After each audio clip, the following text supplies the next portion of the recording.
Yeah, I'm putting, we have a box full of batteries here that we power the GPS with for a good part of the winter, except a good part of the year, except in the winter when the sun goes down. It goes off for a few months, and it'll come back on in the spring, we hope, and power the GPS and collect data on how fast this ice is moving, which is, in this area it's probably about 100-120 meters a year, so more or less the length of a football field, and each year this ice moves, which is comparatively slow relative to the ice just to the north of here. This big outlet glacier is moving at about somewhere around 10-12 miles a year at times, and that's discharging big icebergs to the ocean, like the one that sank the Titanic. And what's in the box here? In the box, so it's basic. Right now, it's full of. It's got 3 big car batteries in it, and that'll power the GPS for a few weeks after the sun goes down, and on days when it's very cloudy. And it'll get charged up by the solar panel that's here. And this little box I'm putting in is actually a something that regulates the power from the solar panel so it doesn't overcharge or undercharge the battery. And we had a problem with the one we used last year, so we're replacing them with better ones. And if all goes well, we'll come back here next July, and this little green light on the GPS will be on, indicating it's all is well and it's running just fine.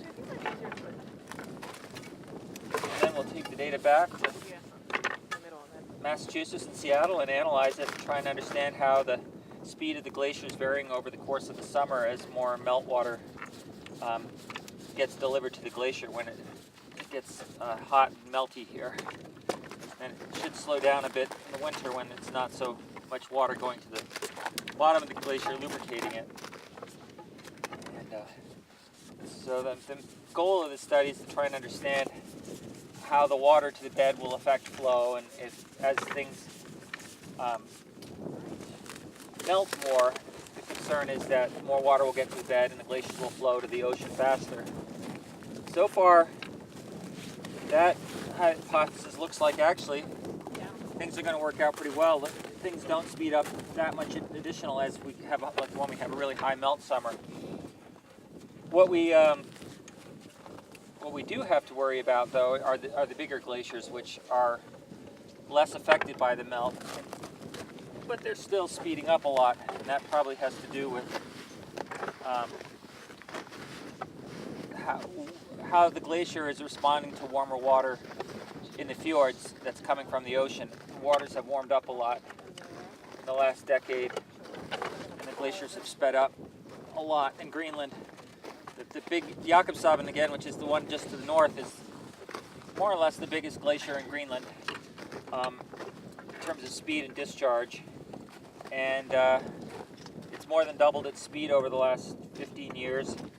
And on average, the glaciers in Greenland have sped up by about 30%, which is,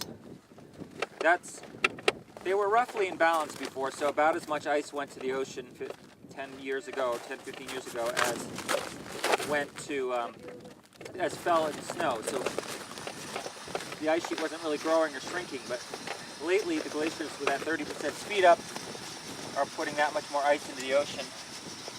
And at the same time they've started to melt more where they are, so they're also, more water is running off into the ocean. So now I think Greenland is raising sea level by about 3/4 of a millimeter a year, or that's what, maybe 4 or 5 inches per, actually more like 3 inches per century, which doesn't sound like a lot, but the rate that it's accelerating is going from 0 to 3.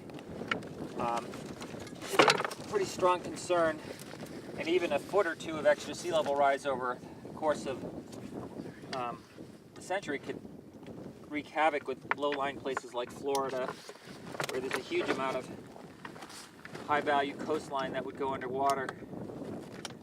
With all the other sources of sea level rise, the ocean rose up a meter, let's say, big parts of southern Florida would be underwater. said you live on a ridge. That's probably a good thing.